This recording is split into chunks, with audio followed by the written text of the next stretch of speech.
Okay. Welcome to Clark County. We are glad that you joined us this morning, and we are very much looking forward to our program on the Interstate 5 replacement.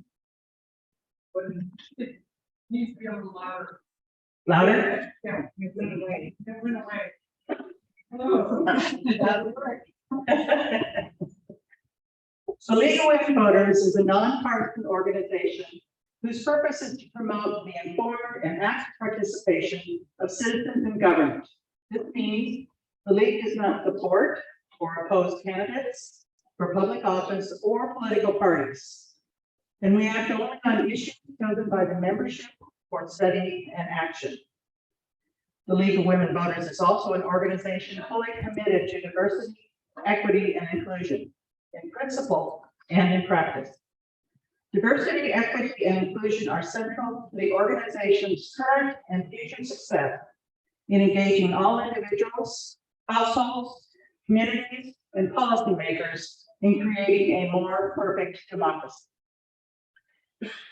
Speakers, you will use the microphone today, and usually works better the closer that you hold it to your mouth.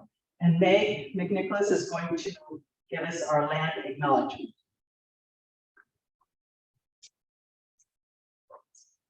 We collectively acknowledge this gathering is being held on the stolen and unceded ancestral and contemporary lands of the Chinookan people and the Cowichan Indian tribe. We pay our respect and gratitude to the indigenous peoples of this land, past, present, and future. With this acknowledgement, we commit ourselves to continued education, accountability, and social justice. Thanks, Meg. Lisa Torres is going to introduce our speakers and program. We want to welcome Mayor McEnerny-Ogle and Ray Johnson, who's head of the Interstate Bridge Replacement. Am I saying that? Okay, I'm going to work on that one. Anyway, they had previously shared their time with us, not pretty supporting, but we sent them, I think it's 11 pages of questions.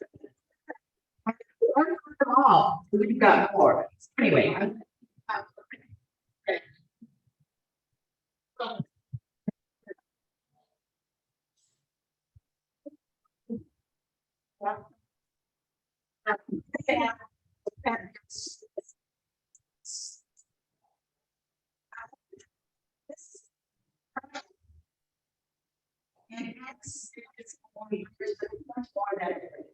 and we know that everything else, 5 miles of the British Alliance area is what they're covering.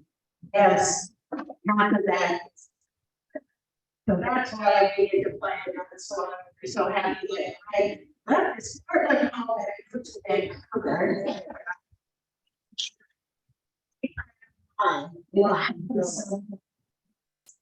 But if I can step out for just a minute, thank you. I want the city also wants to be help with and really recognition of the people. So please put that in.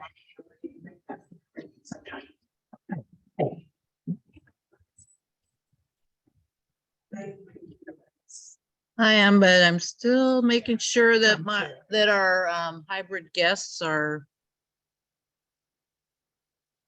can hear us okay. Test. Yes. That you're a little echoey.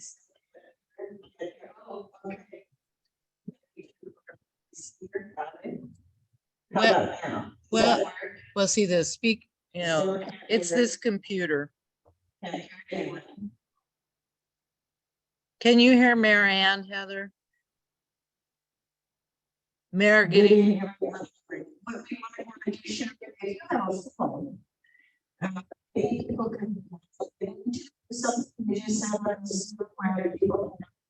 They're saying I'm the only one that's clear, and that's because the microphone is right here. Yes. Well, I could sit on your computer and talk. Because we had done this so that it was behind. Heather, can you hear us if we stand over here and shout loudly into her computer? Yes. Okay, Greg, we'll move this. We're making a change. Give you that. Okay. Well, good morning, everybody, and thank you for the invite. It is my pleasure to be here. I have tremendous respect for what the League of Women Voters does across the United States. It is a tremendous organization, so I appreciate the invite. Can you guys hear me? No, cancel. Jackie, thumbs up, if that's a good. Okay, we got thumbs up. Okay. All right, so I'm gonna hide chat and I think we're ready to share.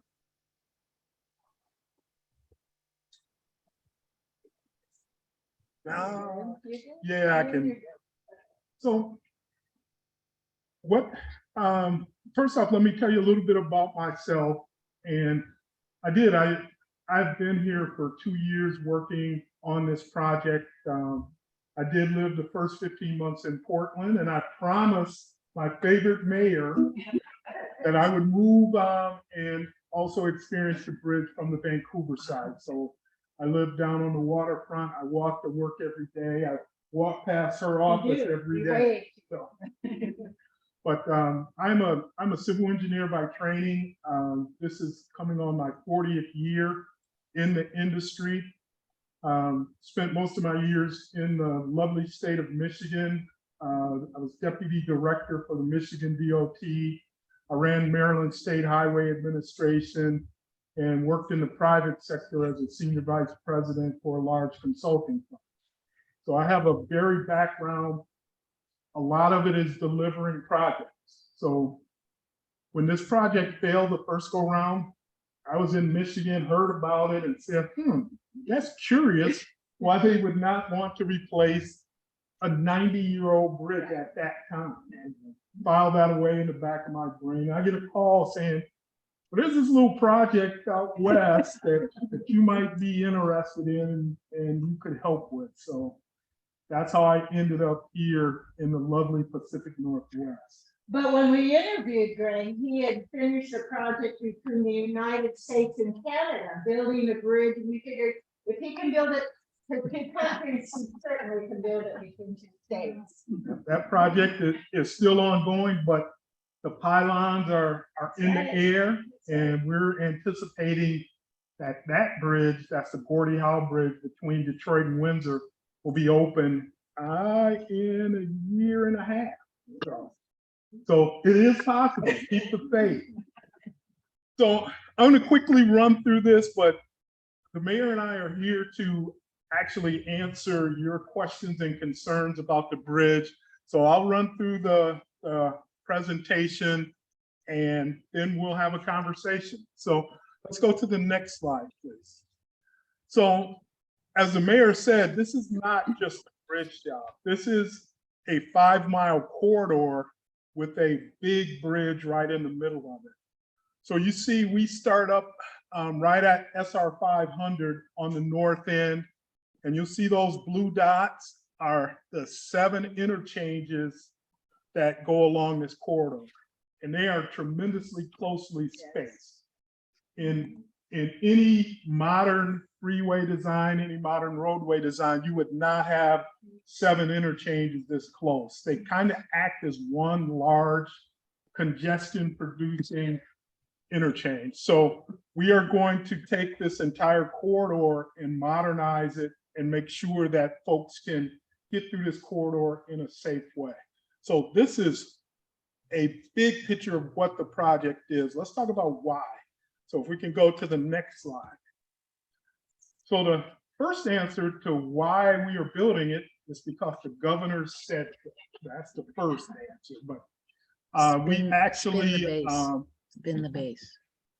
Keep talking, Greg. we have a signed bi-state memorandum of agreement between the two governors. You see Governor Inslee and Governor Brown, and it was at the behest of folks like Mayor Ann, who lit the fire to get this project restarted after the Columbia River Crossing project, which was the first iteration of trying to get this done, came to a halt in 2012, 2013.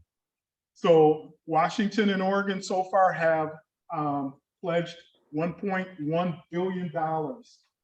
So 0.1 billion is to get us through the planning phases. That's the phase that we're currently in. Washington's $1 billion is actually dedicated to construction. Now, this is different from the last go round. The last go round, Washington, at the last minute, they pulled their money back and said, no, we don't want to build this project. So right now, Washington has taken the lead and said, yes, we need to get this done.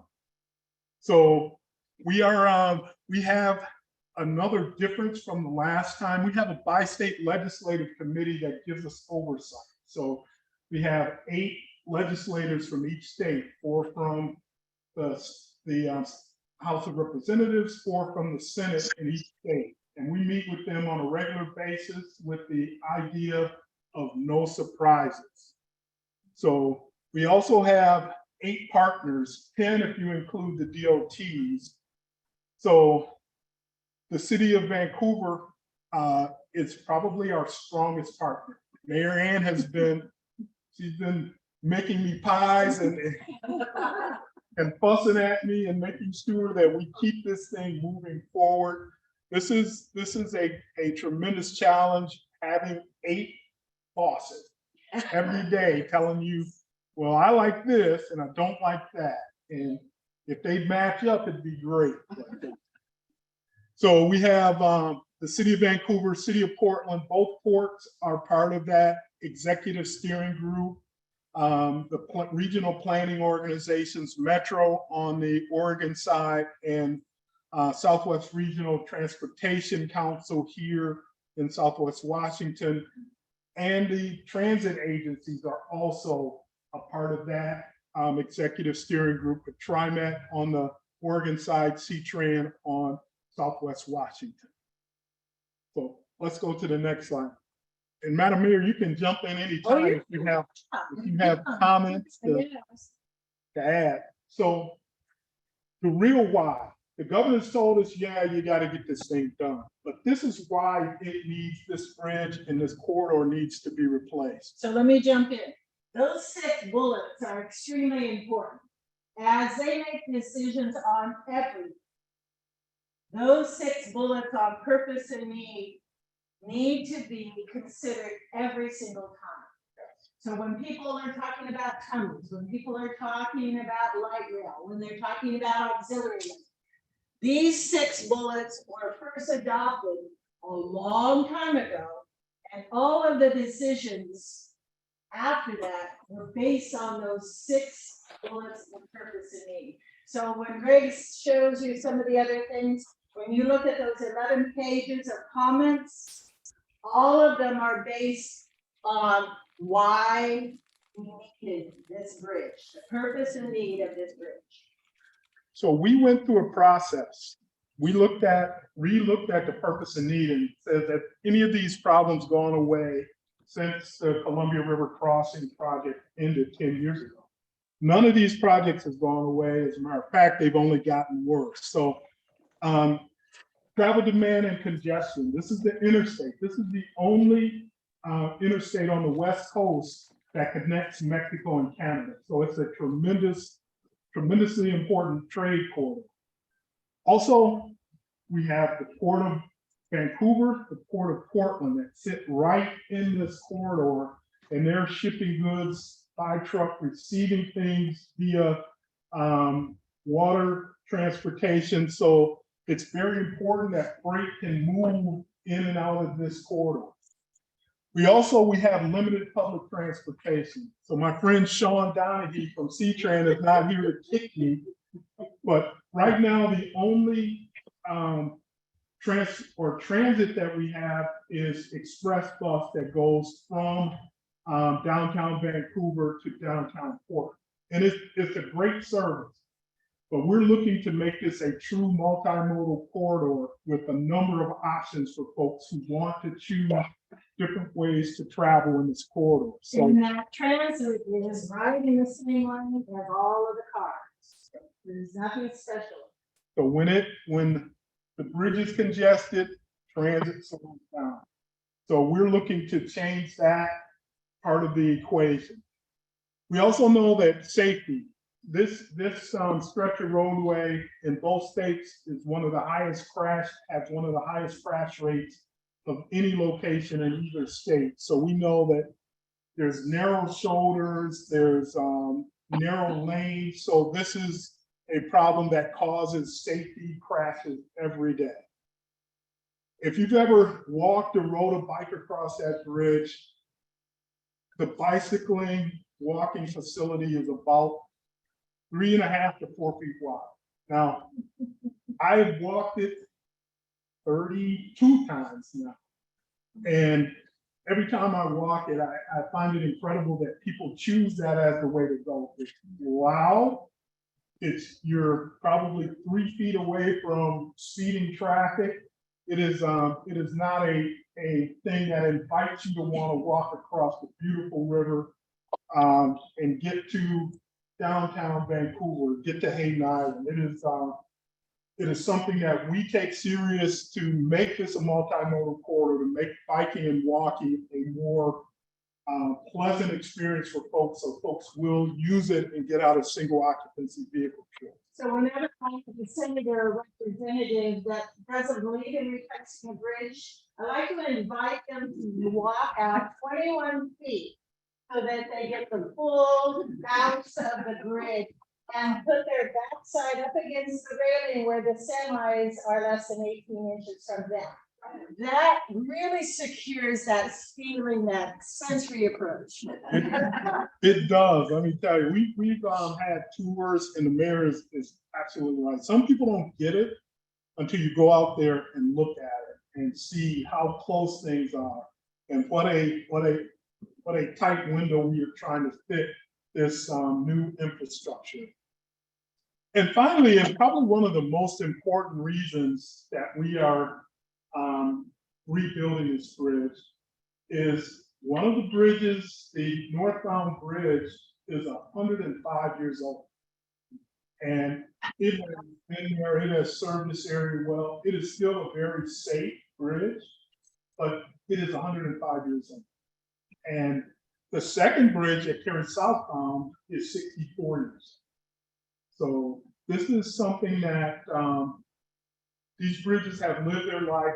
They are, in technical terms, they're called functionally obsolete because there's no shoulders. The sight distance, the hump that you experience going over the bridge, you can't see further down the road, so it's a safety issue. So all of these things that these bridges have served their need. They're not serving a modern transportation system. That seismically piece.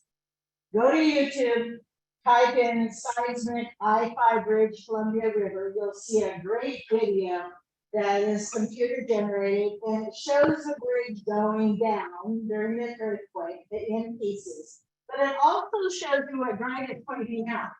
The pillars are concrete over Douglas fir trees. Yeah. The Douglas fir trees, 60-foot trees, are sunk in mud.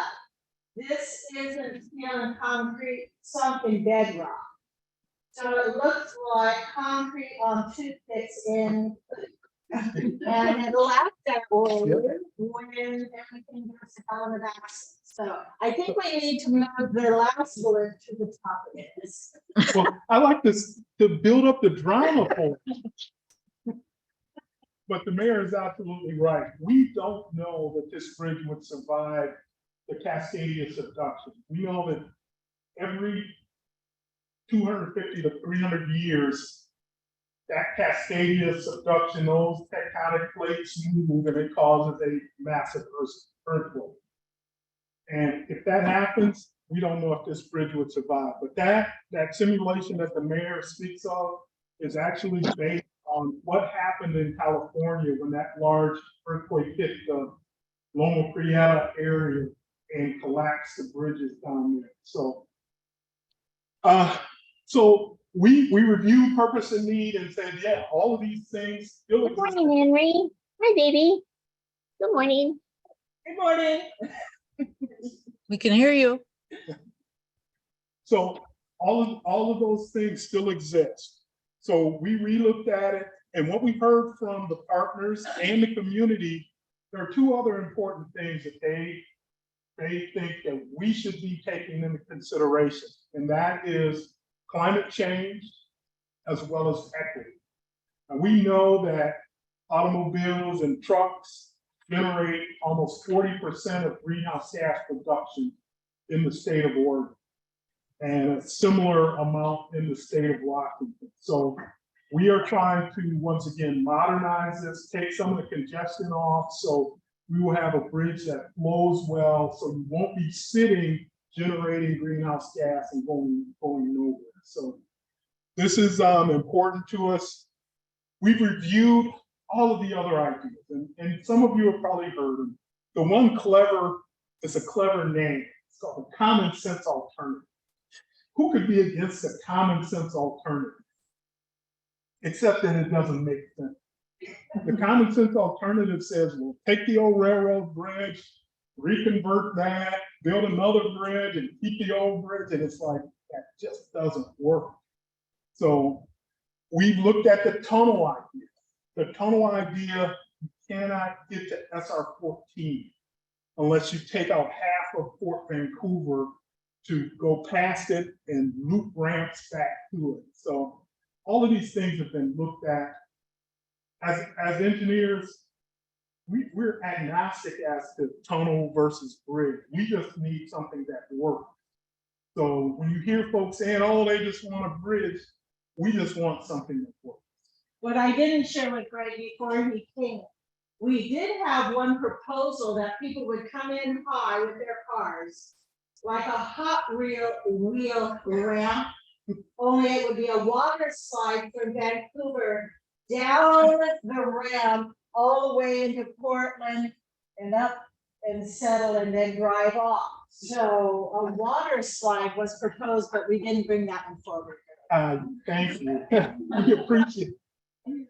But so we have a team that is composed of DOT staff from both Oregon DOT and Washington State DOT, probably 20 to 25 folks. But we also have a consultant team that's worked on projects like this nationally as well as internationally that are helping us look at these issues and solutions. So let's go to the next slide. So one of the things we heard was that it is key critical to do community engagement and do community engagement right. So we have been doing meetings like this. We have been talking to people. We mailed out 100,000 postcards so far for this project and notified people in the zip codes, in the affected zip codes, that this project is coming. Here are some of the meetings. Here's the way to stay in contact. We have a monthly newsletter, electronic newsletter that reaches over 6,000 subscribers.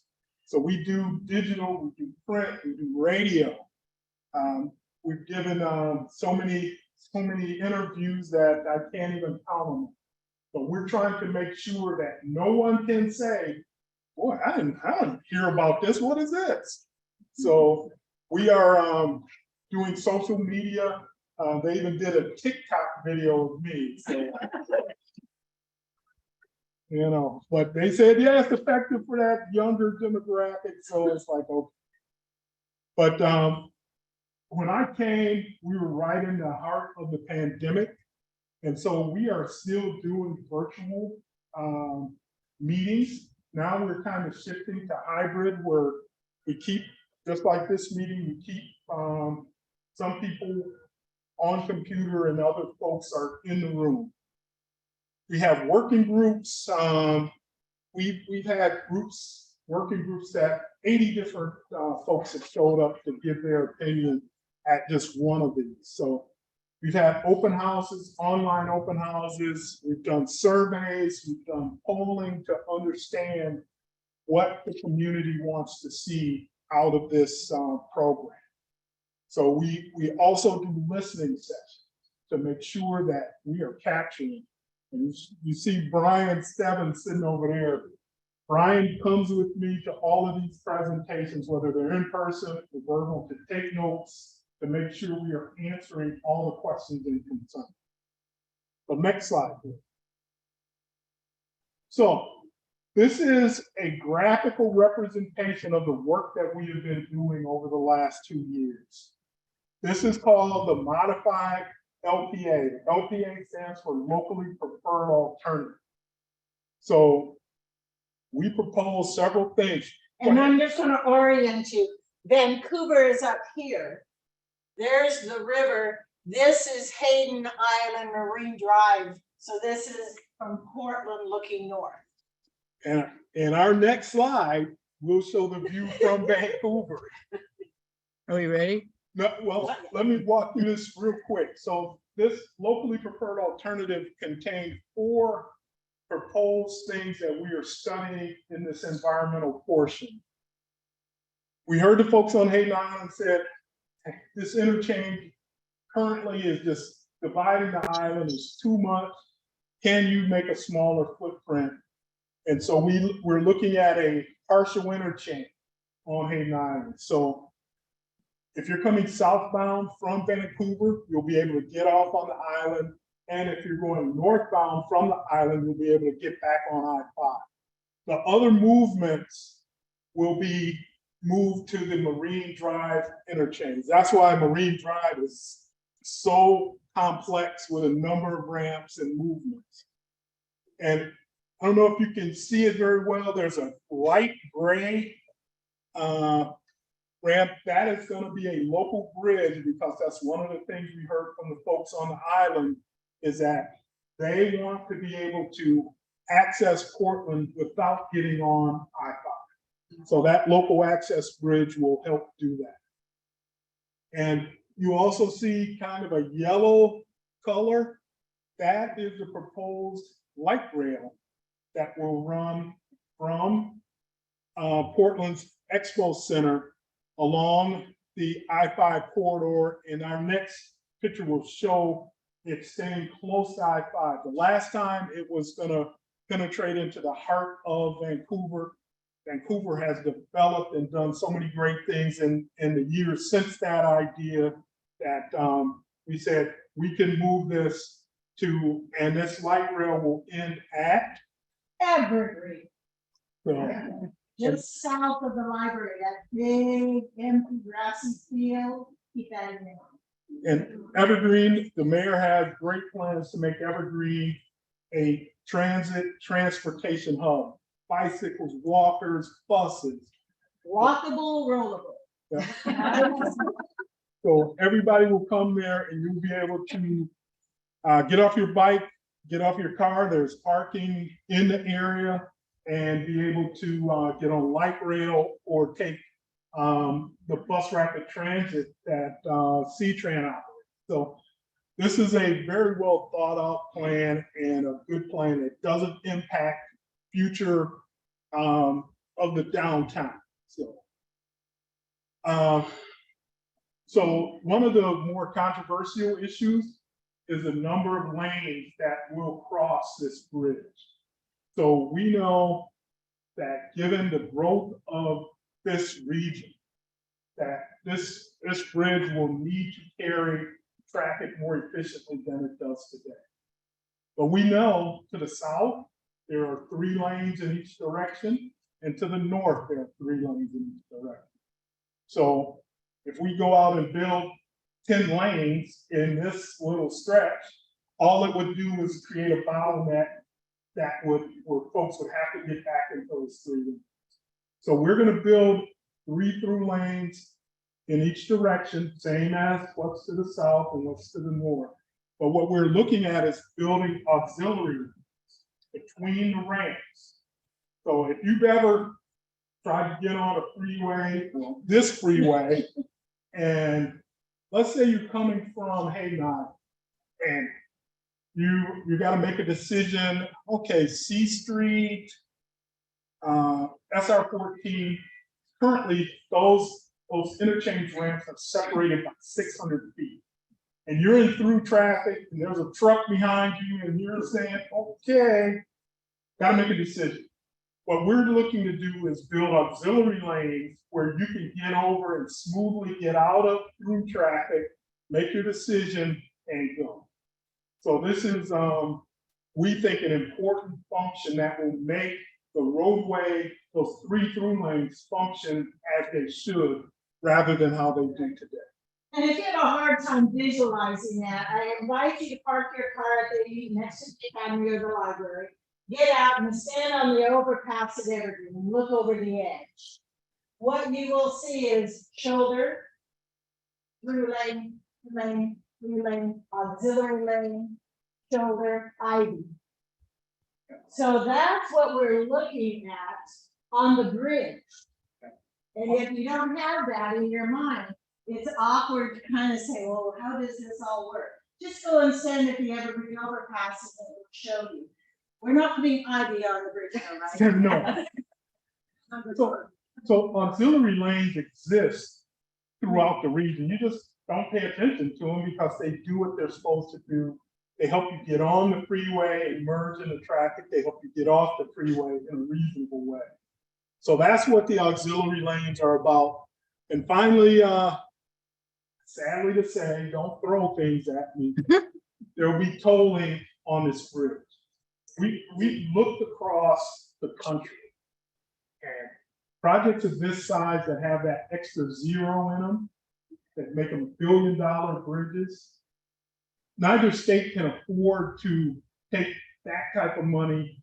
The federal government can't afford to take that type of money to put this together. So we're looking at both state funds on each state, federal funds, both from Federal Highway Administration, Federal Transit Authority, and then we're looking at tolling as that last or third funding leg of this 3-legged stool. So we know it's not a popular idea, but it's something that's necessary for bridges of this size. And this bridge for years, way back when, used to have tolling. Yeah. So there isn't a project in the United States for freeway or bridges that doesn't have tolling on it as part of the funding package.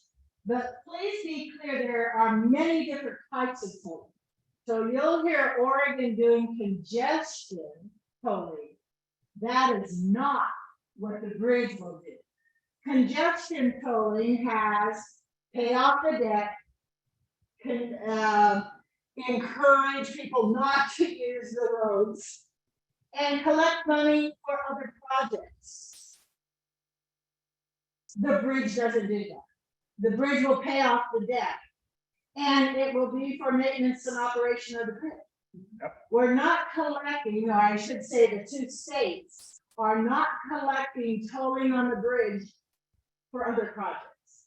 Lots of different types of tolling. This one is right there, staying with the bridge. So for a bridge this size, just the inspection, and it has to be inspected every 2 years after it is constructed. Just to do inspection on a bridge this size, you're probably going to pay $500,000 plus you have to do. I love infected bridges, and what they think you're saying is something totally different than what you said. We're not infecting the bridge. We're inspecting the bridge. Sometimes I feel like it is infected, but that's a whole different story. But so the tolling going into the future will help pay for those types of things, help make sure that we have quick clearance with getting folks on and off if they get into an accident, getting those folks deployed. So there's a lot of operation and maintenance things that will be paid for with the tolling. But some of the things you will see from having light rail, which is the chosen mode for high capacity transit. So it's going to marry up to C-Trans bus rapid transit system. And we think it's going to bring out the best in both systems as we move forward. But we're looking at 4 new stations, and that puts residents, 3,000 more residents within a half-a-mile walk of a station. There'll be a station on the waterfront, as well as a station at Evergreen, a station on Hayden Island, and somewhere there's another station, but it's on the Oregon side. So access to jobs, we know that 68% increase in better access to jobs via this system. Greenhouse gas reduction, we're looking at 36,000 metric tons of greenhouse gas reduction of simply folks who make a mode change and say, I'm going to get out of my single occupancy vehicle trip and take light rail.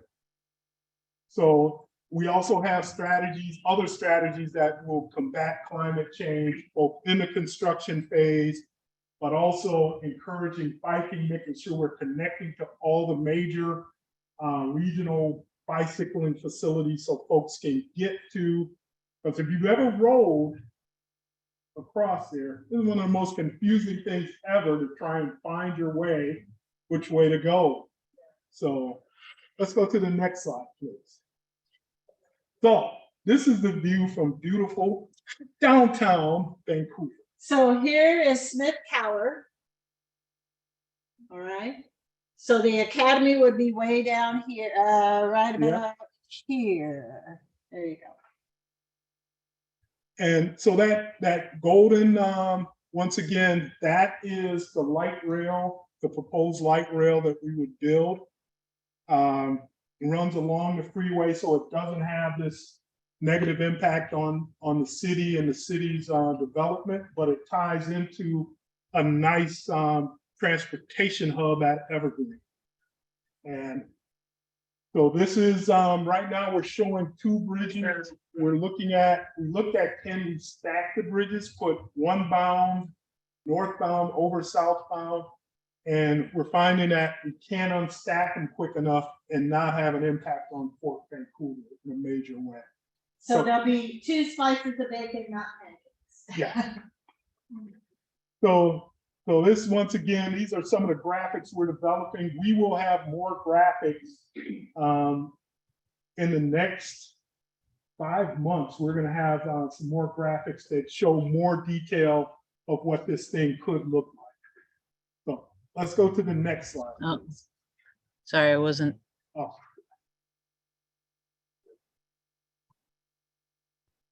So once again, this shows what the river crossing would look like. We're trying to, as you know, further downstream is the railroad bridge. And we like to think our bridge is old, but the railroad bridge is actually 5 years older than our bridge. And so the railroad bridge is a swing bridge that when trains are not coming and ships need to get through, it pivots open and allows traffic to come through. So we're looking at making sure that where we build a navigational channel will serve river traffic going forward. So just another view of what this thing could potentially look like. A couple things that you'll see here. This orangish brownish piece is BNSF line. This new bridge and freeway will fly over the BNSF 5 feet. Right now it goes underneath. So think of everything right now that flies over and flip it. So the freeway over BNSF, SR 14 under. And so this is why you see SR 14 coming underneath the new freeway. So the freeway for quite a ways will be up in the air with pillars underneath it. So we have new space where now we have I-5. We will have something open underneath there, something to figure out. Okay, let's go to the next slide. So this is once again a look at Hayden Island and showing a close-up of how that partial interchange would work. Once again, very slender footprint. And the new thing you will see is that Tomahawk Drive will now be extended underneath the freeway. And so that will reconnect Hayden Island and make Hayden Island function better from a traffic standpoint. So once again, that gray, lighter gray, that's that local access bridge that will come and connect to Tomahawk Drive and allow folks who are on the island to access Portland without getting on I-5. Next slide, please. So Marine Drive, complicated.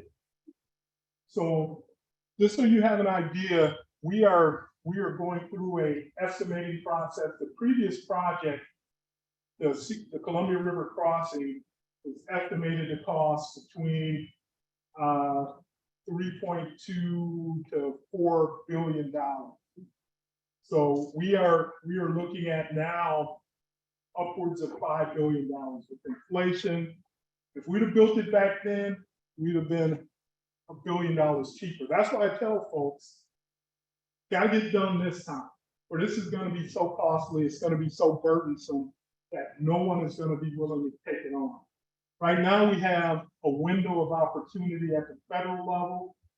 President Biden passed or signed the IIJA, which I always forget the acronym, but it's one of the biggest transportation funding packages that we have seen since the advent of the interstate system back in the 50s. So this is gonna be a window of opportunity, and there are programs for Big Bridge, there are programs for mega projects, there are programs for lids that go over the freeway.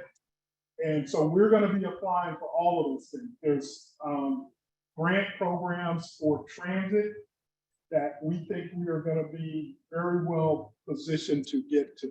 I'm gonna interrupt Greg for just a minute. I noticed in your questions, you asked, well, how much will this cost?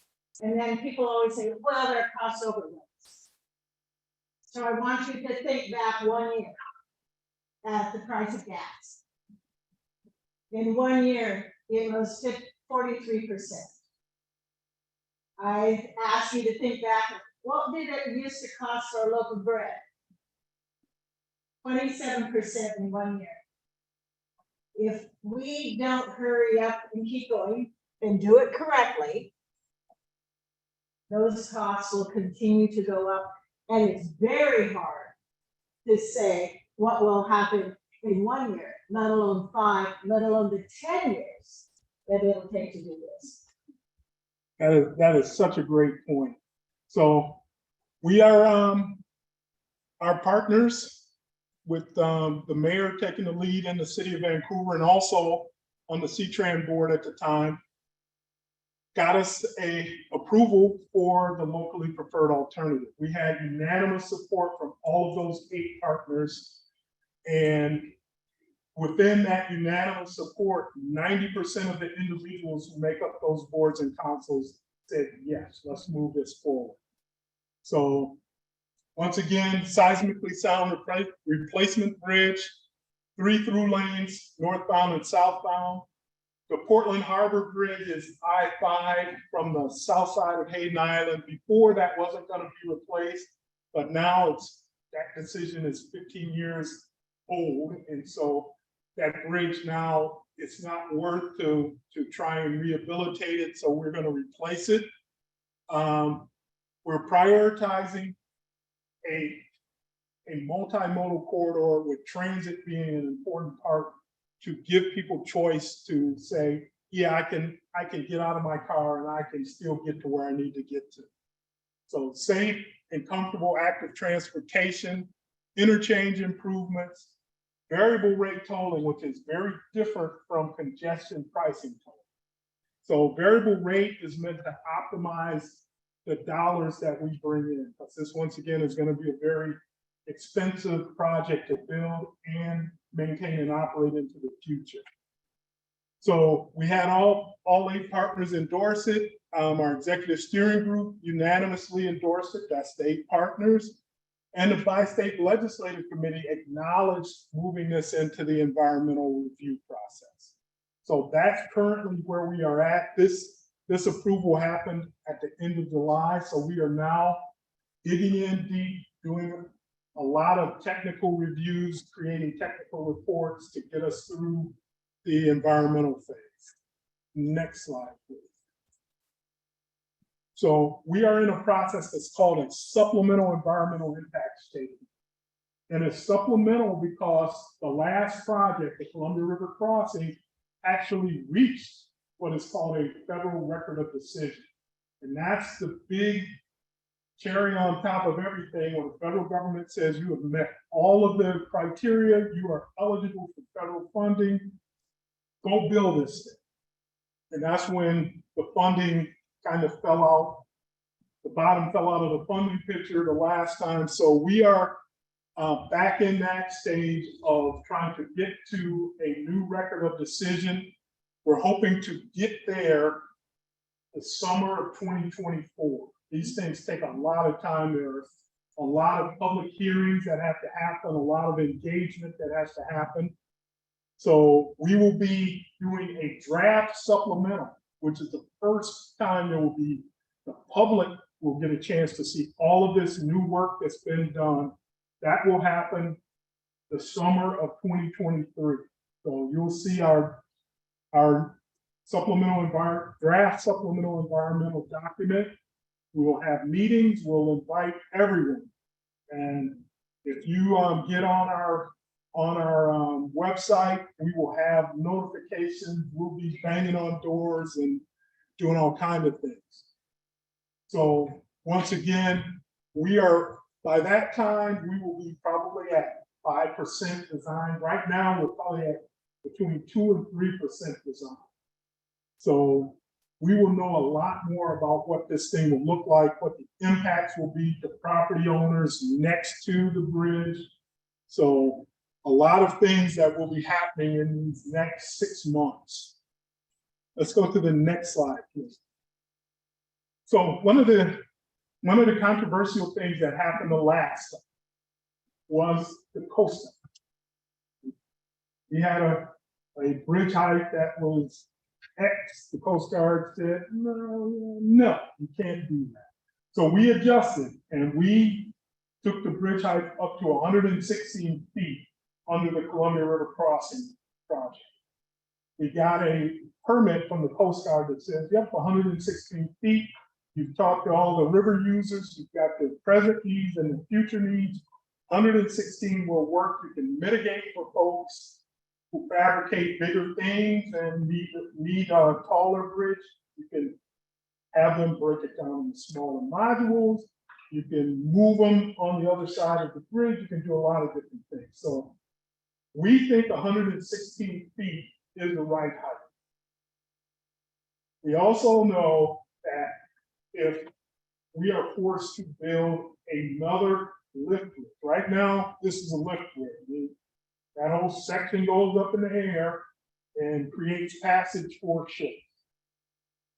If we have to build another lift bridge, we're talking about adding $500 million in costs just for that bridge. And that doesn't take into account the annual operation costs. So a lift bridge on the interstate, there's only one traffic signal on I-5 between Mexico and Canada. And guess where it's at? It's right here in Vancouver and Portland. So we are trying to get rid of that. That's a throwback technology on the interstate. So we're trying to build a fixed bridge where you will never have to stop for ship passage going through the river. So we're working with the Coast Guard. They had a preliminary finding that says, yeah, we want you to build 178-foot bridge. And so we told them that if we build a fixed bridge at 178 feet, you know, goodbye SR-14, goodbye C Street, goodbye Hayden Island. We can't access and get down to those interchanges safely enough. So we are having a great conversation. It is, folks have portrayed it as headbanging and it's not. They have a view of the world, and their view of the world is the river and what goes up and down the river. We have to view the river, we have to view transit, we have to view automobiles, bicycles, everybody who wants to cross through this area, we have to take into account. So we're trying to demonstrate to them that we are doing our due diligence. We're talking to the fabricators who may be impacted by this. 99% more than 99% of the river traffic can get by with 160. And you heard Greg say that he and the team are out and about talking to businesses and neighborhoods. And just yesterday, the team in the city went out to the Columbia Business Center and talked with Greenberry, Thompson Metal Fab, Vigor, those folks that need to go move their product downstream. So they are very much involved in all of this. So we're talking about it, but we have some other assumptions. We have a conceptual finance plan. Our new range of costs right now to date is between 3.2 and 4.8 billion. We are redoing that with all of the risk elements. So we will know by late November, we will have this number refined that reflects the locally preferred alternative and all of those elements that we have agreed on to move forward. We know that each state is committed to an equal share. So Washington has passed $1 billion. We expect Oregon to do the same in this upcoming legislative session. So it's going to be a heavy lift. Washington is a bigger state with more financial wherewithal than Oregon. But this bridge is important to the economy of both states, and it's a shared resource. So we'll be looking forward to that. Toll revenues, it will be a by-state element. One of the DOTs will be the administrator of tolls, but the toll revenues will be shared and dispersed back to the DOTs to pay off bonds for this bridge. And we've already started applying for federal grants. So this past August, we put in the federal grant for the Big Bridge program that was created with that new federal legislation. We are asking for $750 million just in that one grant alone. There's another grant application period coming up in 2023 for mega projects. We're going to be asking for $750 million. With the Federal Transit Administration, we're going to be asking them for $1 billion.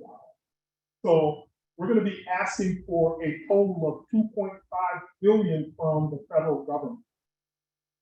Will we get all of that? Yes. I love her enthusiasm. We think that we have a great case. We've looked at the mega projects around the country. There are no mega projects that have everything that we have. Number one, we're over one of the most iconic rivers in the United States. Number two, this takes care of 4 different modes of transportation and takes into account a 5th. So we got cars, well, the old movie Planes, Trains, Automobiles. We have to build this bridge to a certain height so people can still access both Pearson Airfield and PDX. So we'll have bicycles. The shipping traffic on the river is also being taken into account and being improved by what we do. So there is no project in the United States that does what we're doing. So I agree with the mayor. I think we're going to get that $2.5 billion. Has he been involved in this? Pardon? Has he been involved in this? We've invited him 3 times. He went to Portland, he went to Seattle. We've invited him to come down, and we've taken 21 feet out of the river. We've taken to the top so he could grease the cables. We'll see. So a couple things. We've had the administrator from Federal Transit Administration came down and actually did take the tour of the bridge. So folks in DC know about this bridge. It's probably the farthest mega project away from them, but they know about this bridge. And folks like the mayor, she's visited Washington, DC, and you turned on the charm. I don't know if you cooked them pies. I did. I took a huckleberry pie to them. But they took my husband's ounces of yogurt. So we are, this is a project of national importance. And that's the thing that we tell folks. even though it's a local connection between two vibrant communities, this has national implications for how this gets done. And if that earthquake hits and we're not ready for it, that's going to shut down freight traffic on the West Coast. It won't shut it down completely, but it will be metered, because now folks who travel I-205, the only other way in this region to get across is I-5. I-205 carries 170,000 vehicles per day. I-5 carries 143,000. You take that 143, shift it over to I-205, and you're going to be waiting. And you're going to be cussing at the mayor and cussing at me, and it's going to not be pretty. So we need to get this thing done this go around. Let's go to the next slide. So this is our overall schedule. So that big green bubble in the middle of 2022, that was the locally preferred alternative. So we are now in the heat of getting this environmental, supplemental environmental document ready. So next summer, you will be hearing from us big time. You'll hear from us before, because we're going to be doing a lot of pre-work to make sure folks understand how they can impact that document. We have permitting, we have right-of-way to buy. And once we get out of this environmental phase, that's when those things can start. We're going to be letting a large contract for the bridge. There'll be smaller contracts to do other things. So we just don't want big national or international firms flying in to do this. We want to make sure the local contracting community is taken care of as well. So we're hoping to start and see some dirt flying in late 2025, early 2026. And with that schedule, you will hopefully, everything goes right, you'll be driving on a bridge by 2030. So let's go to the next slide. So our next steps, once again, we're updating the cost and funding estimates, and we're doing a very robust risk analysis. This is actually a WACDOT process, and I've seen a lot of risk processes. This is tremendously comprehensive to say, okay, what if? And if that what if happens, how much will that cost? So you do all of those what ifs, you put it together, you add, you make a dollar assignment to it, and it cranks out a final number with all of these risk elements in place. We're having additional tolling and funding discussions. We know that in Washington State has to give tolling authority so the bridge can be tolled. We are not a tolling entity. We're going to make suggestions, but the Washington State Legislature and the Washington State Transportation Commission are the tolling entities on the Washington side, and it's the Oregon Transportation Commission and the Oregon Legislature on the Oregon side. So what else? More federal grant funding opportunities, more analysis, more design. We're going to be putting our head down and charging. Our team right now is about 100 folks. By the time we're digging into this thing, we'll probably have between 150 and 200 folks grinding on this thing every day. So I think that's the last slide. Not yet.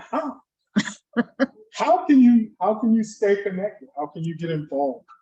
So our monthly newsletter is a great way for the current what's going on, what meetings are happening. Our website is one of the best websites I think you will ever see for a major project. And I've been involved with several different websites. It's absolutely fantastic. So our community engagement, all of those things you can find on our website at interstatebridge.org. It's as simple as that. So follow us on social media. and see my TikTok videos. I don't do a dance. But this is us, so. Thank you.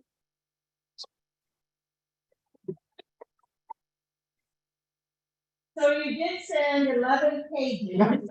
And I have copies of them when they're answered, but what are some of your questions? Yes, you'll have to use a very strong voice and we'll repeat it up here.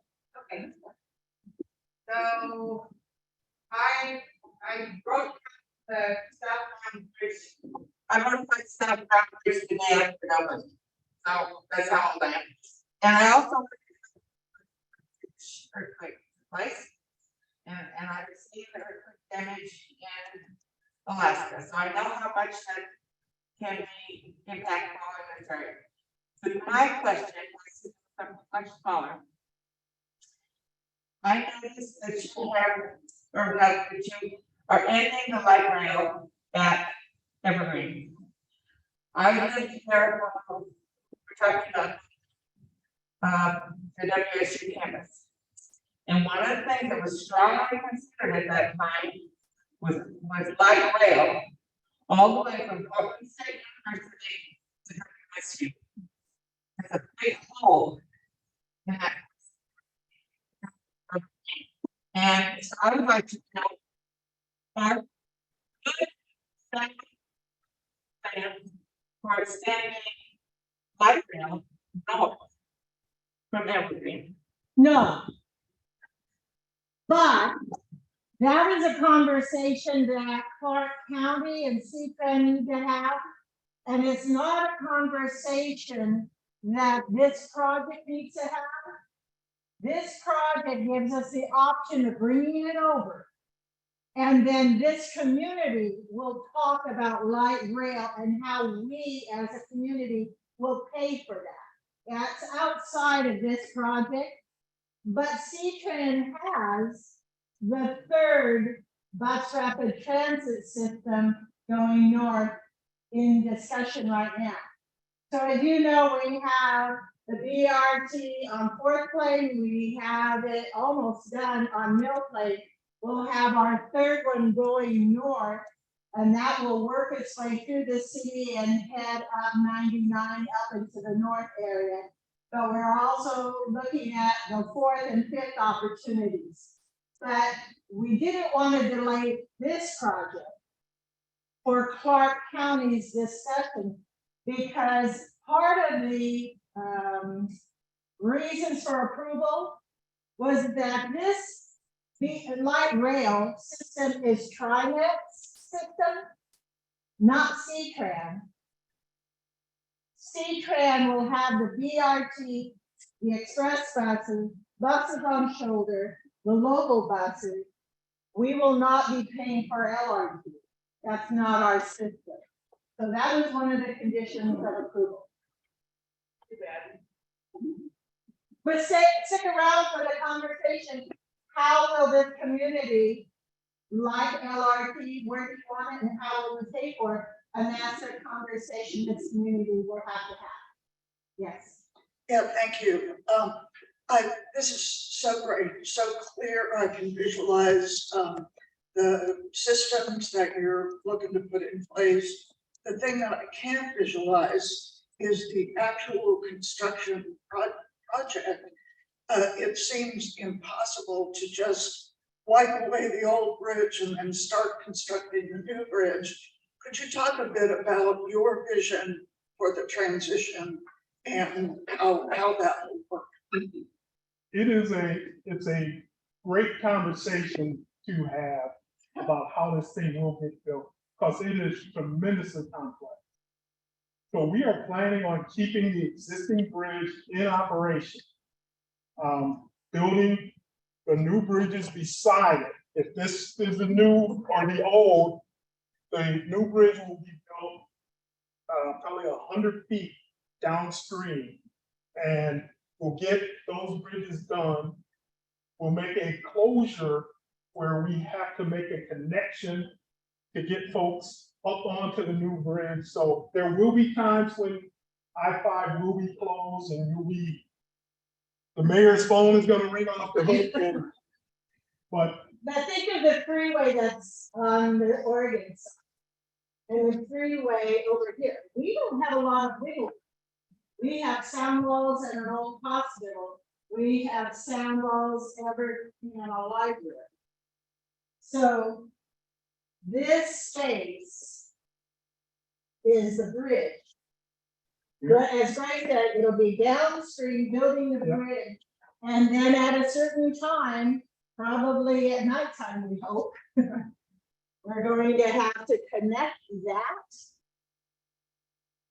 and connect this, but it's still going to go into this road. This bridge will still go into that road. We're not building new roads over here. Yeah, we're locked in by Fort Vancouver and the city's development. So we'll be in that same corridor doing part with construction, moving folks, we'll do temporary widening, keep traffic flowing, but it will be a tremendous challenge because there's not a lot of space. My question is, has anybody done a study of how many residents will be displaced? So we are looking at that. We're hoping to have an answer to that question by the summer, by next summer. We'll know exactly what the footprint is going to be, what properties will be impacted. And so we'll be reaching out with the mayor, talking to impacted residents in Vancouver as well as on Hayden Island. Once you get into North Portland, there's not a lot of, except for the floating homes. There's going to be some displacement there, but so it'll be next summer. We will have the definitive lines, and we will have talked to folks. I promised the mayor we'll have them in pencil, and we'll sit and talk before we put it in. But Jane, it's gonna be less than the CRT. Because the CRT had light rail going in and taking out homes and moving walls and businesses, especially on the west side. And at that time, it was 40 homes. We're not doing that this time. We're not letting Greg do that this time. We're not letting the project do that. That's why we wanted to bring light rail up along the edge and sit close to the edge and turn that whole library area into a new transit district. And then the community will have the decision of where it goes from there. In the old project, it wiped out I Street along Shumway and Armada. We're having those conversations with Armada and Shumway now. You know, on the other side, we have Rose Creek and Cemetery. So those conversations are happening. That's why his staff is down at the bottom of Washington Street talking to the businesses out on Columbia Business Center, talking to them so that they are ready to stay involved in the conversation, but they haven't, the pencil hasn't been shown. We have some questions up here too. Edri, are you? Yes, I'm on. So I have a 2.1. Actually, listening to this makes me less supportive of the proposal, and I have been really supportive of it. One of the things, there's two parts. One is my concern about the fiscal money impact on businesses, not just in our area, but north and south, as well as when you talk about the bridge not being high enough for shipping. And I'm thinking it's interstate, not just between Oregon and Washington, but I'm thinking of people that are east of us. And the other thing that I have a concern is that the city keeps allowing large developments occurring, Kirkwood being one example, east of what existing bridge to be put in, while you're still talking about how the bridge is going to be aligned. I think that is irresponsible. But anyway, that's kind of my comments, and you can answer to them or not. Oh, yes, we're going to answer those. So first off, we don't have a project yet. We can't tell people to stop doing what you're doing, stop living, stop making improvements, stop building things, because we don't have a project yet. We don't have a project. When we have a record of decision, then we have a project. So fiscally, we can kick this can down the line another 10 years and add another $2 billion on to it. So you got to pick your fiscal medicine, whether you're going to take it now at a reasonable dose or you're going to take it down the line at a huge dose that nobody's going to want to take. This is, it's economics, it's simple math. Inflation will cause this thing in 10 years and 15 years to be a $10 billion investment. I didn't say about getting rid of the project. I talked about determining what can be built in certain areas. And I'm also looking at the transportation on the river. An example, in the 1980s, we had the 205, the Glen Jackson Bridge being built, where people that live beyond our community can access the river with larger boats. So that's what I'm talking about. So we have talked to river users. We have done a river user survey. 116 feet of clearance will serve over 99% of river users, both now and future users. Where that other 0.5% or so, those are the large fabricators that are at the Columbia Business Center. And we've been talking to them. We have a plan for them.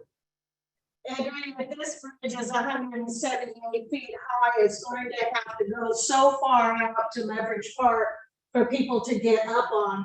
That means all of those semis with wings and steel coming out of the port of Vancouver could not use Mill Plain, could probably not use Fourth Plain. They would have to go up over the road and come up with 70 feet to have enough auxiliary lane to get up on a bridge that actually would land near Leverage Park at 39th Street.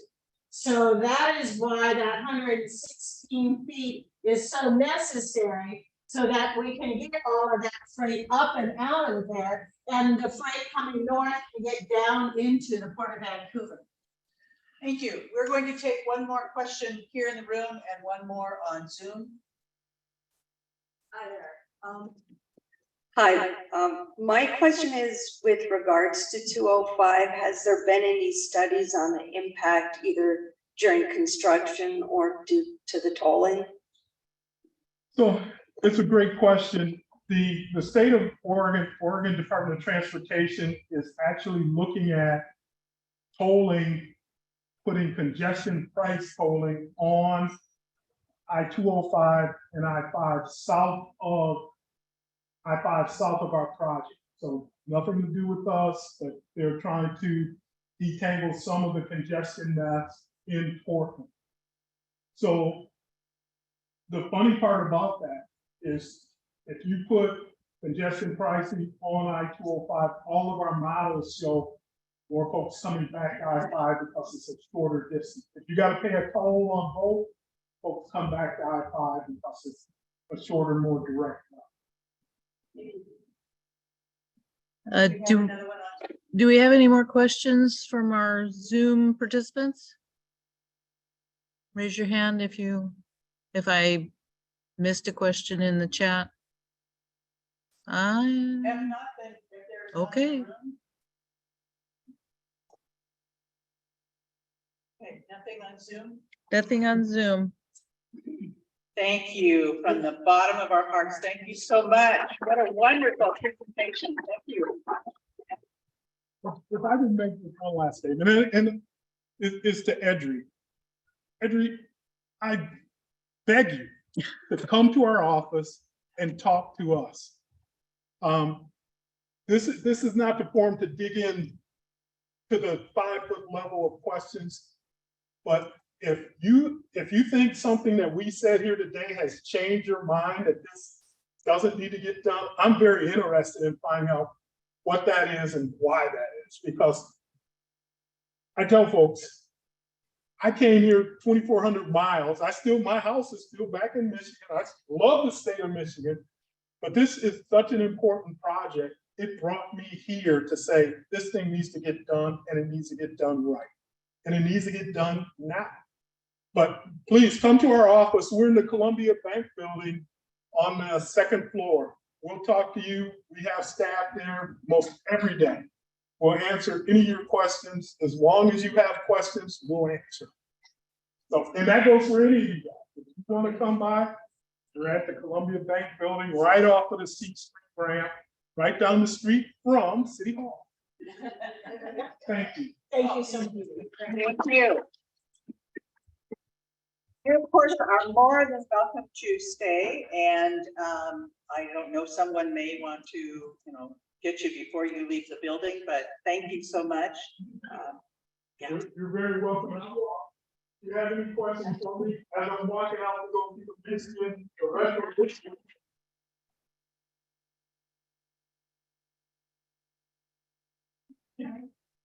I'm from the Bay Area. So. Dixie, Dixie, let's take it in the back. Yeah. Okay, can the people on Zoom hear me? Yes. Okay, great. Okay, Teresa, we're going to invite her back up to talk about a number of different things today. And I do want to thank the mayor and Greg again and Brian.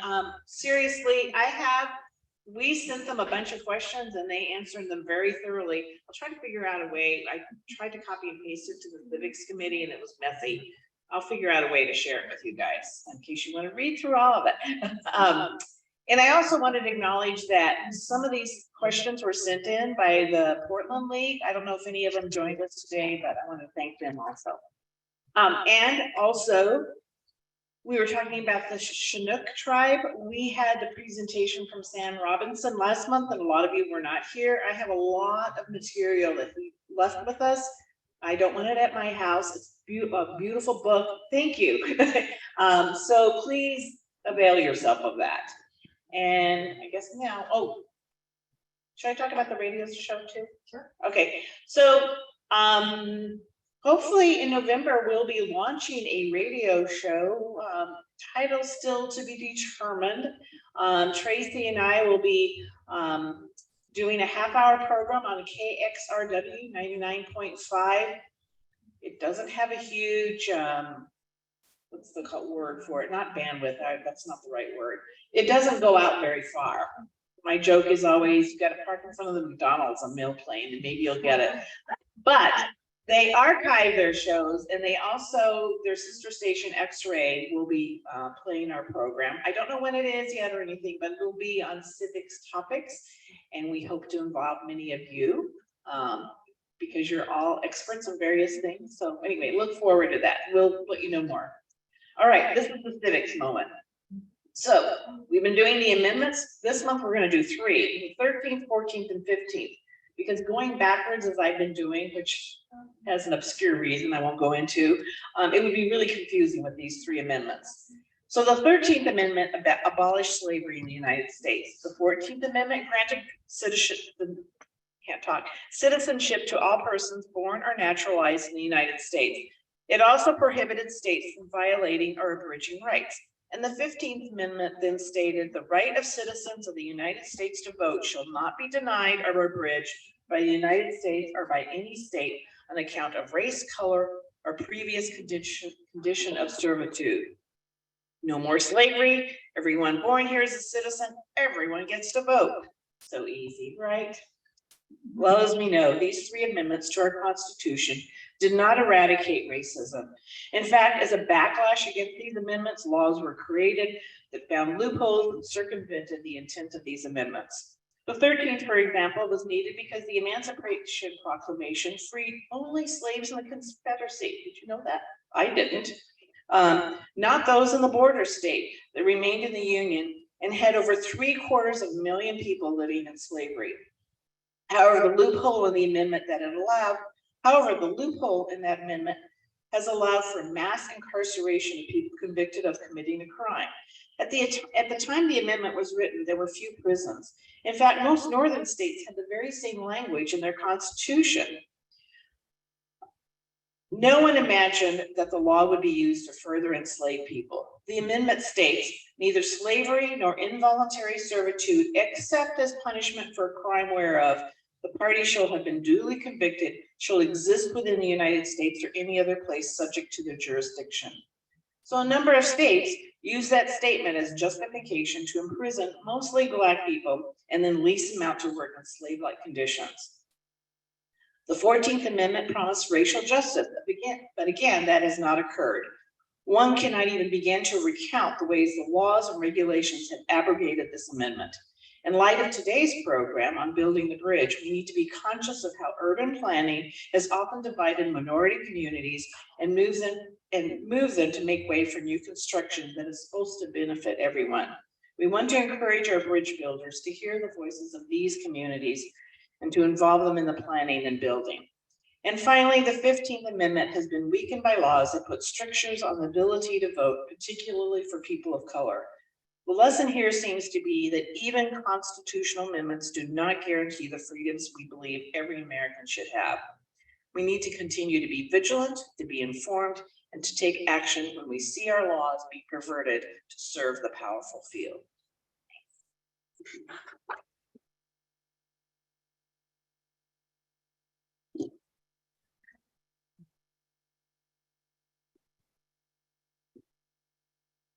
All right, well, my name is Melanie Hanshaw, and along with Sharon Brown, we are the co-chairs of the Forums Committee this general election season.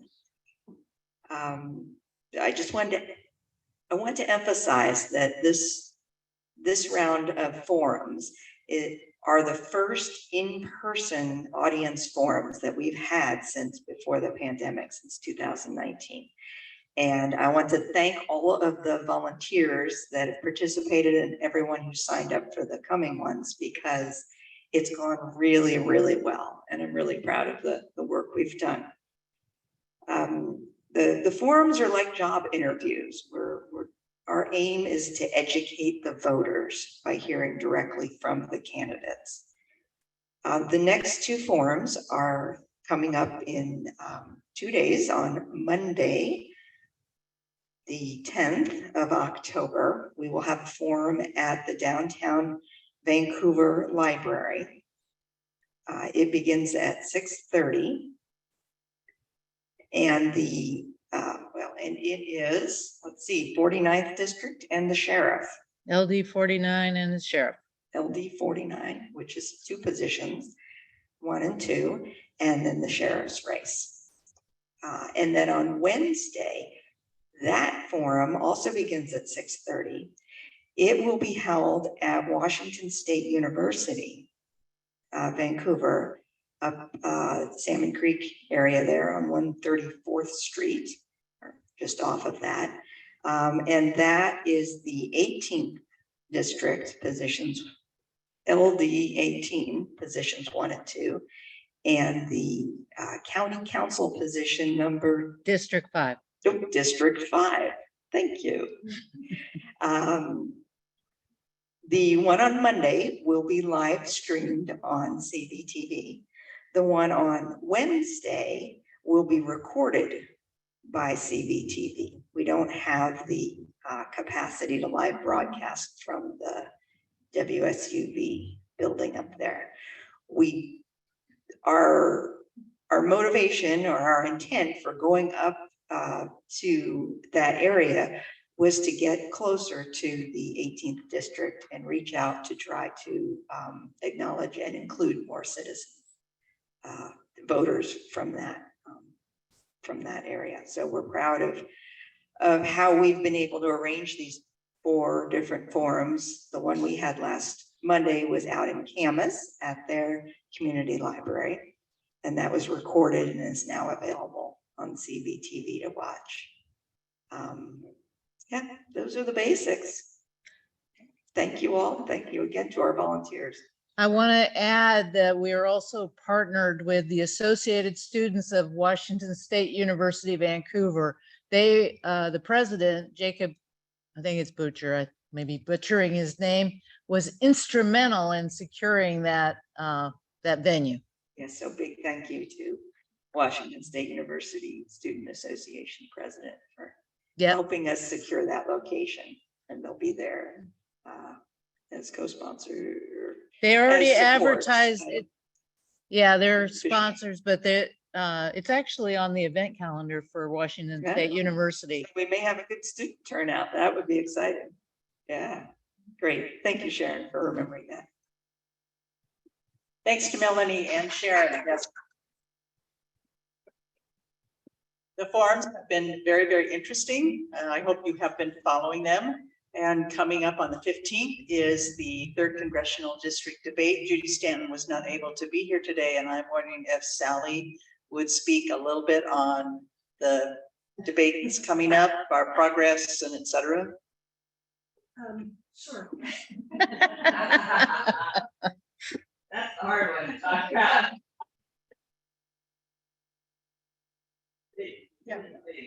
Yeah, thanks, Nancy. Yes, the CD3, it'll be a debate, not a forum. So there will be some back and forth between Joe Kent and Marie Musenkamp-Perez. We have questions from reporters from 5 different newspapers. Deanne's been working closely with them, including the Columbian and Longview Daily News. There are newspapers all over the district. So I think 4 of them will be, 4 reporters will be in attendance, and the 5th one will give us questions that we'll ask on their behalf. So we are looking forward to that. This is 2 p.m. Saturday, the 15th at the main library downtown. Seating is limited, but it will be aired live on CBTV. I think all the Portland stations are at least going to pick up the feed. And if they don't broadcast it live, they will have stories on it. So we're going to get some good publicity, some good news coverage, and 2 p.m. at the library. And I hope you'll all watch. This has been quite a project, and Deanne and Sally and Judy and Jane Johnson, they need a round of applause. This has been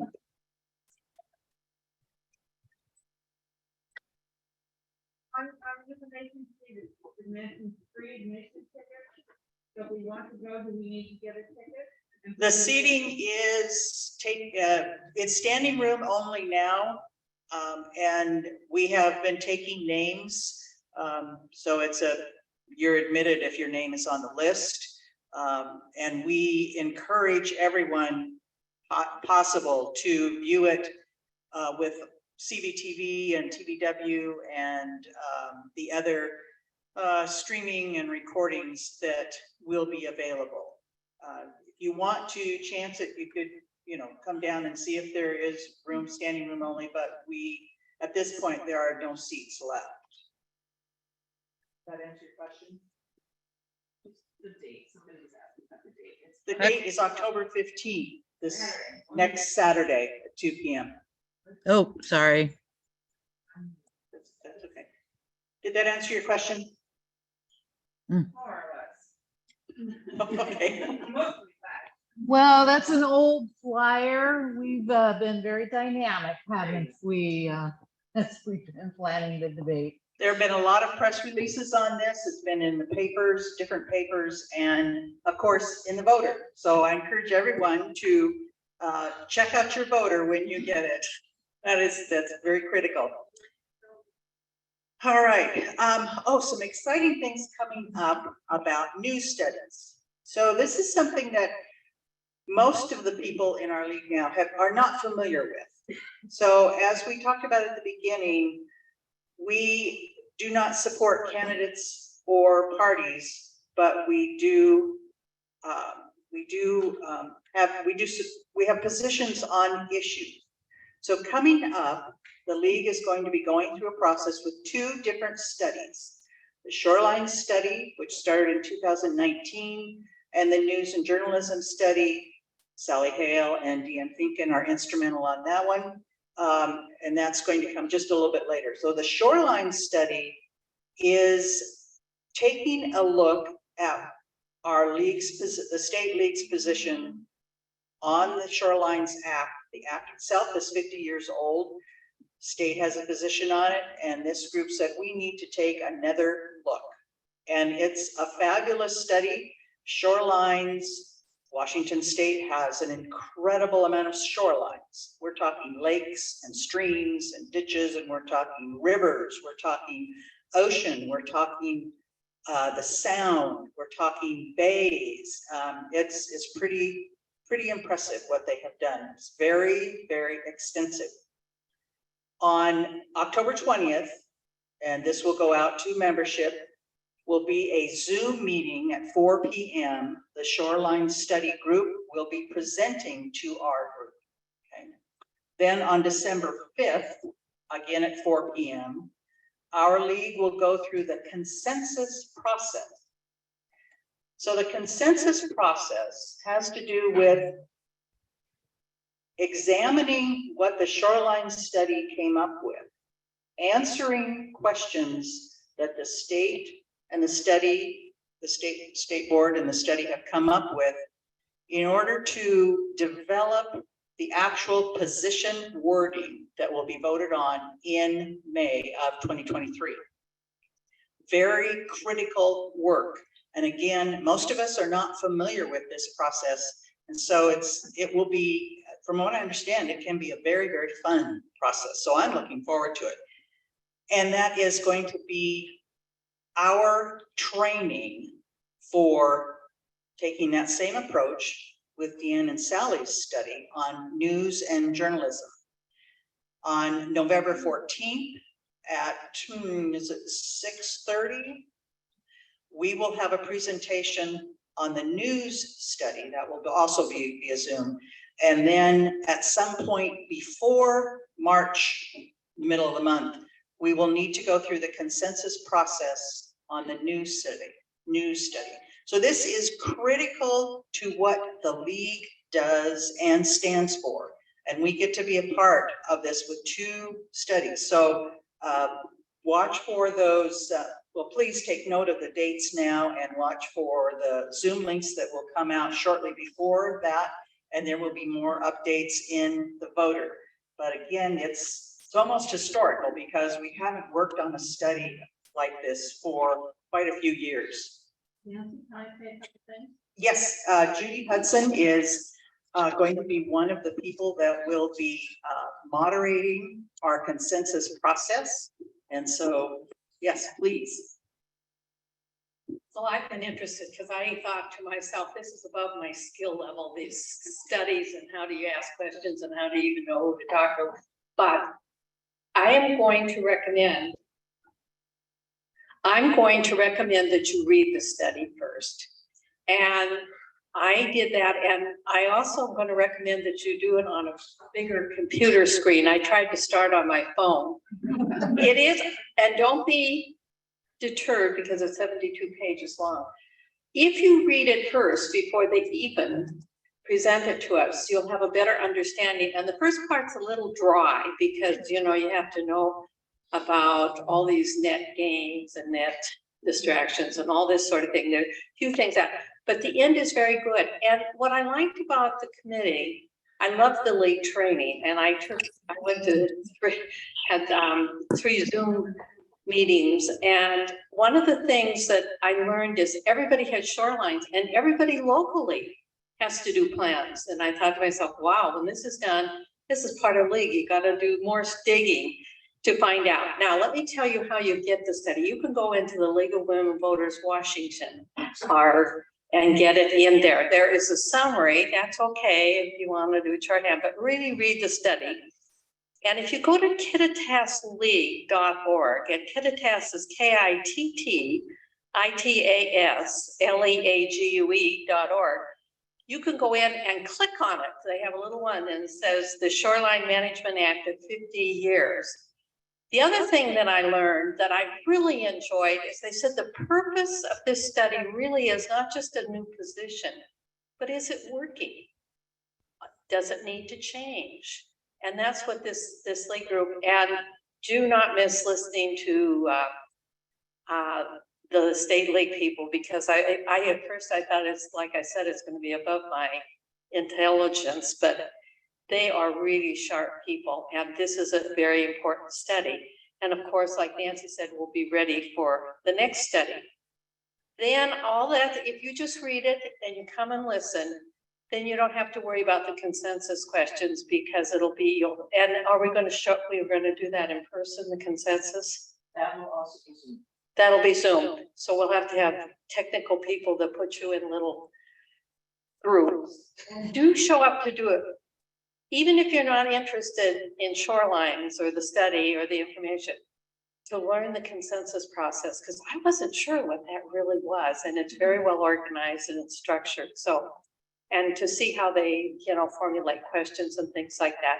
And you don't have to be an expert. You just have to come up and say, okay, this is the way I feel about that. Because consensus is not everybody agree, everybody disagree. It's kind of a general feeling about certain subjects. And I think there are 10 questions?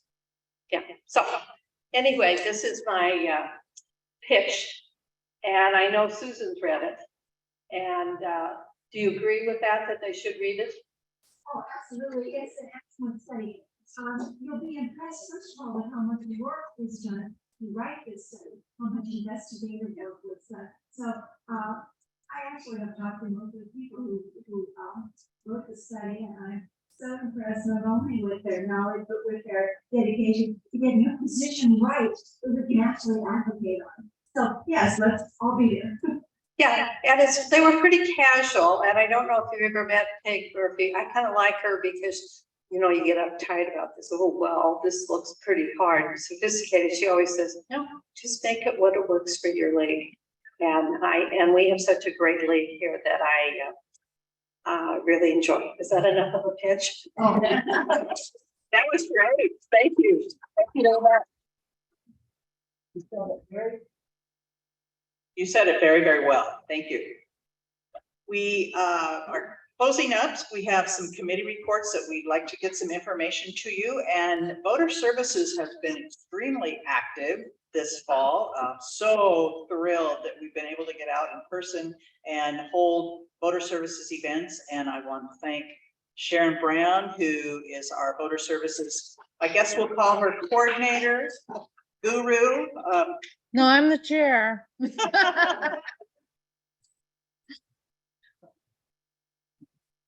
Well, Lois is gonna talk a little bit. We had a very successful National Voter Registration Day at WSU on the 20th of September, and we also did a Peace and Justice Fair. Thank you, Lynn Osborne, what an angel. And as part of that, ever since I joined and became the chair of voter services, Lois Sansarin, I hope I said your name right, Lois. Could you speak up? Anyway, she's going to talk to you about some very exciting things that she's doing with Furstenberg and the Marshall Center. Lois, you ready to talk to us?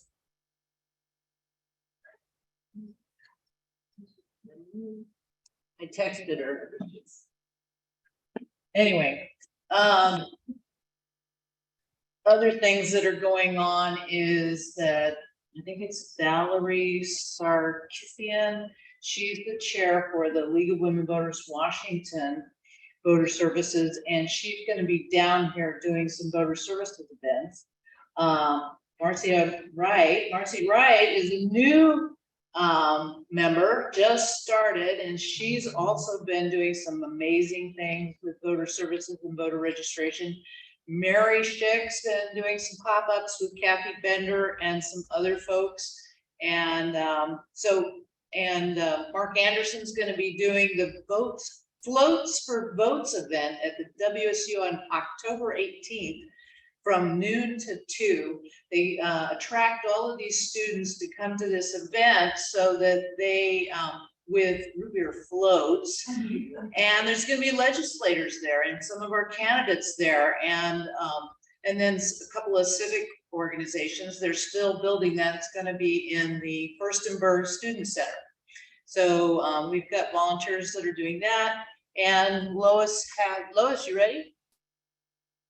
Can you all hear me, Sharon? Can you turn your camera? Are you shy? Yeah, we can hear you.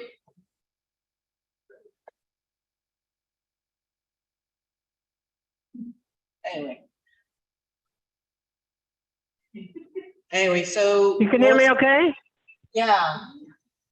Go ahead. Okay. I'm having technical problems over here. So we have two events coming up in the Furstenberg and Marshall Community Centers on Monday, October 17th from 8 to noon. Furstenberg is excited to have us there doing a pop-up voter services stand. So we'll be there then. And then on Wednesday, the 19th, we'll be at Marshall Community Center.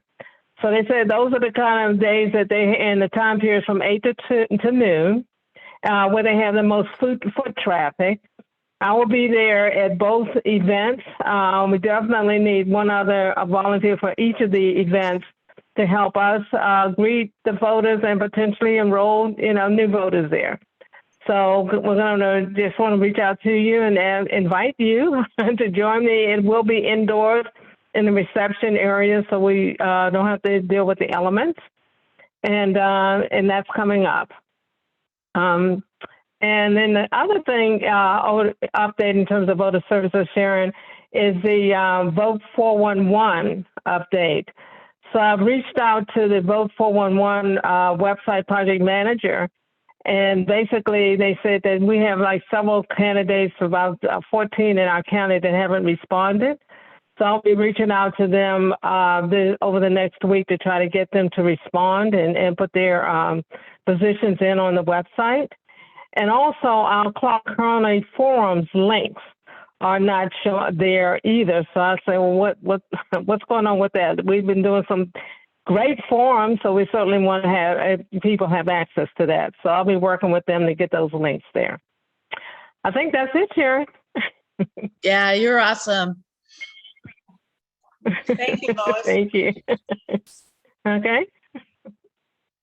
If anyone would like to help Lois with the events that she mentioned, you can give that information to Sharon and she'll get you connected. Let's see, election. Edry, did you want to talk about the election observers? Yeah, so this is going to be an important election, a preface to 2 years from now. And we're already seeing some changes of interest by the different groups. There are 3 groups, for those of you who don't know, by an RCW, that the 2 major parties, the Democrat and Republican Party, have the ability to choose people that will be observers. And all observers have to go through the certification process in June at the Elections Department. And also Judy Stanton had talked to Greg ages ago and got us to be the 3rd group there.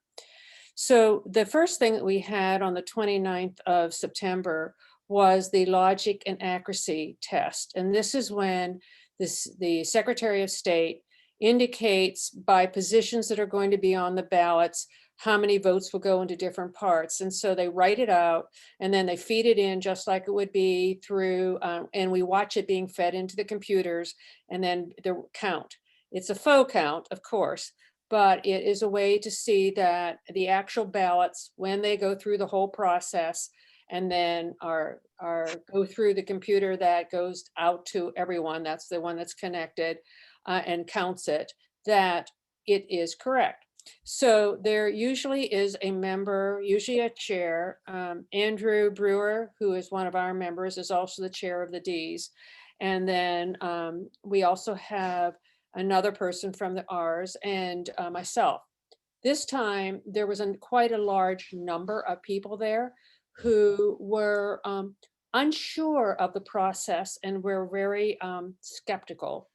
And this will be the beginning of the skeptics. So my observers are really important. Your observers, I should say, the people that I work with.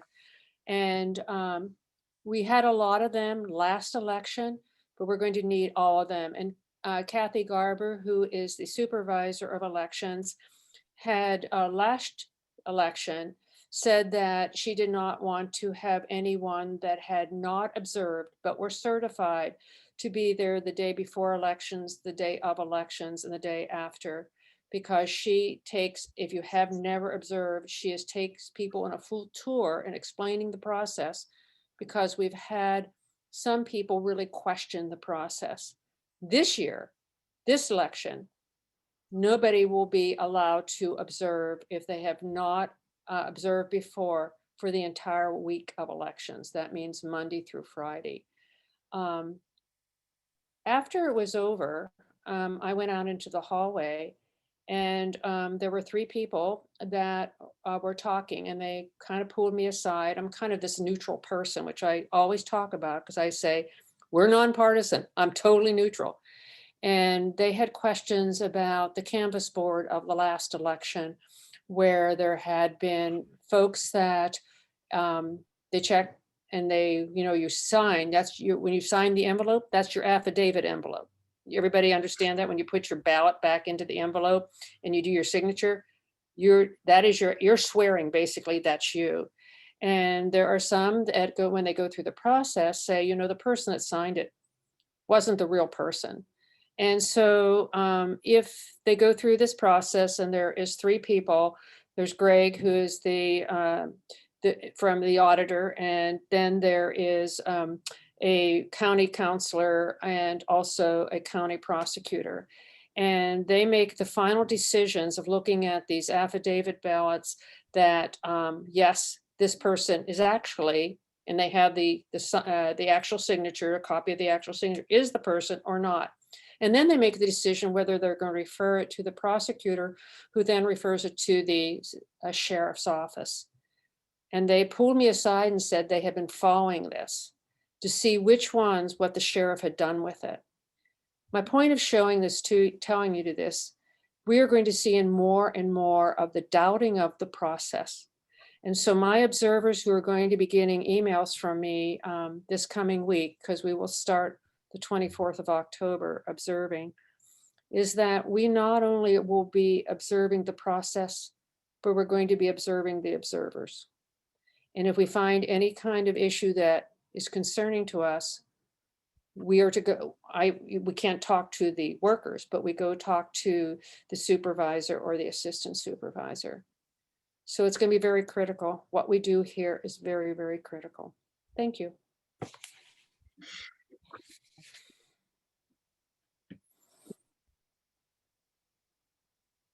We are extremely fortunate in this league to have Edrie Geiger and her guidance, and we appreciate Andrew Brewer, who works in the observing process also, and all of you who are election observers. It's become a lot less relaxed of a position, and you are greatly appreciated. Not all leagues have election observers. Not all elections offices want us to observe. So we're very fortunate in this area, and thank you very, very much. The last 2, Sharon, would you walk us through how many of you have signed up for the blog posts on Club Express? Okay. So we're going to go to the news, and the rest of you, put your hand out and then slap it. We've talked about this in the voter and at meetings. This is a marvelous service. The posts are short and sweet and to the point, and they're not going to take a lot of your time. It's not like sitting on social media. And it's a way of getting information out to you very quickly. And I have greatly appreciated it. And when we were on vacation, I got information on the blog posts faster than I got it with the Columbian putting stuff out.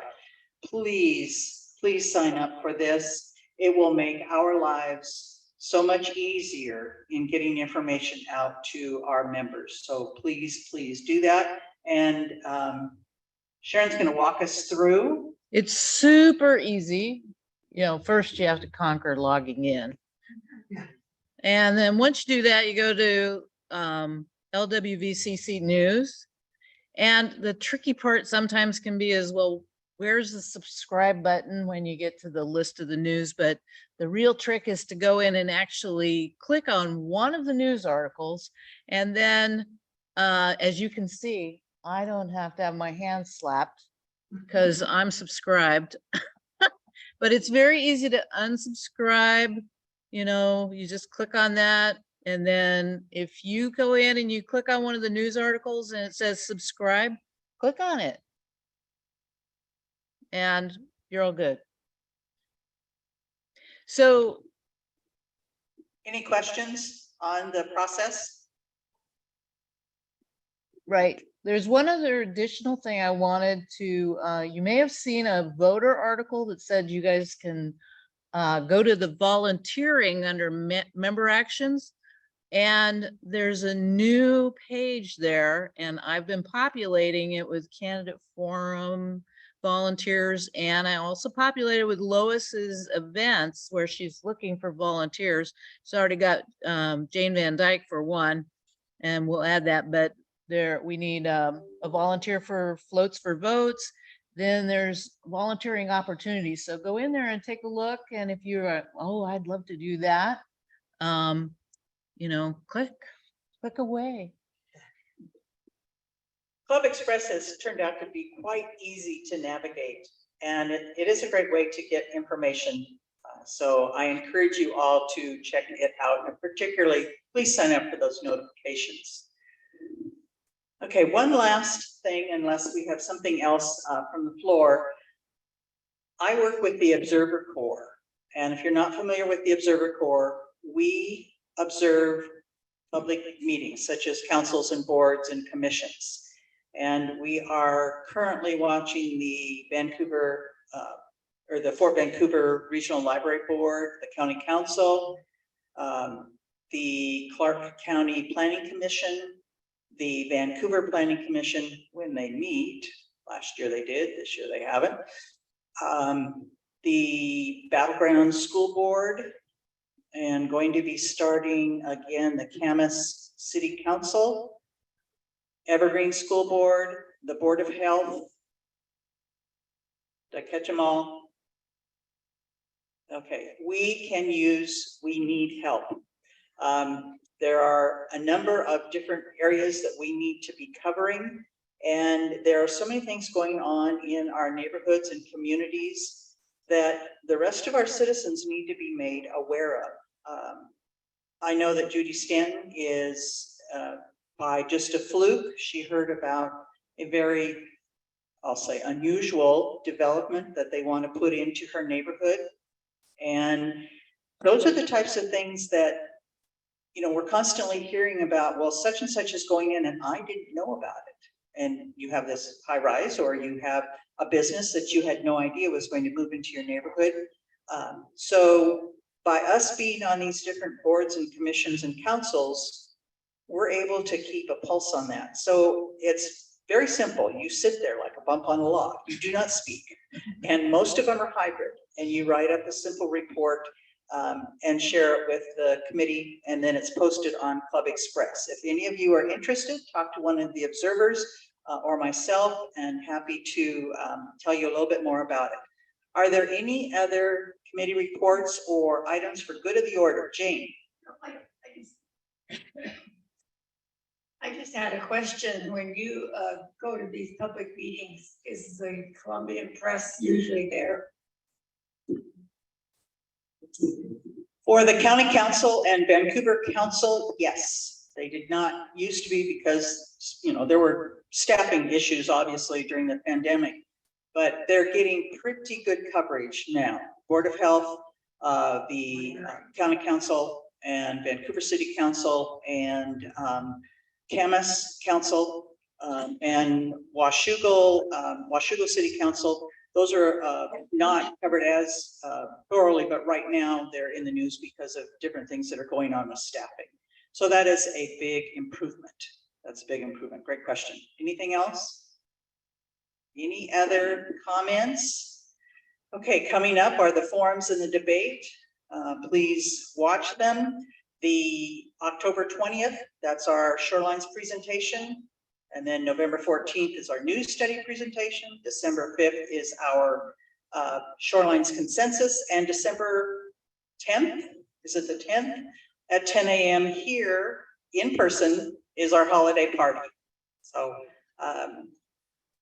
anything else? I can't think of any. Okay, I think we're good to go. Thank you so much. And again, thank you, Teresa, for organizing the program today.